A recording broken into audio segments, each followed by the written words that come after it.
එනිසා ශ්‍රී ලංකාව හැටියට අපගේ ස්ථාවරය වන්නේ මෙම යුද්ධයට සම්බන්ධ වූ සියලු පාර්ශවයන් ඉතා ඉක්මනින්ම සාමකාමී ලෝකයක් වෙනුවෙන් අවශ්‍ය වන කැපවීම් සහ මඟ පෙන්වීම් කරන ලෙස තමයි අපගේ ස්ථාවරය වන්නේ.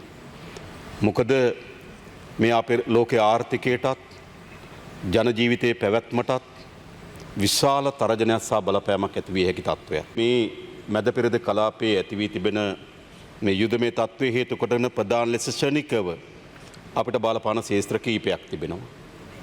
එකක් අපේ බලශක්ති සැපයීම, තෙල් සහ ගෑස්.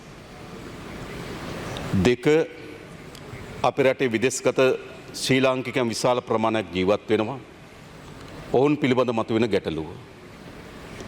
ඊළඟටත් අපේ ආර්ථිකයේ ප්‍රධානම පංගුකරුවා වෙන සංචාර කර්මාන්තය හා විදේශගත ප්‍රේෂණ.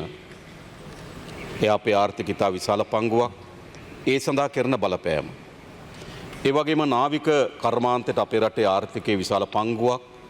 නාවික කර්මාන්තය නාවික සේවා සැපීම මත ගැට ගැහිලා තිබෙනවා. ඒ නාවික සේවාවන් සඳහා කරන බලපෑම. ඒ වගේම ගුවන් සේවාවන් සඳහා කරන බලපෑම. මේ ආදී ශනිකව ශේත්‍ර ගණනාවක බලපෑමකට අපි මුහුණ දෙනවා.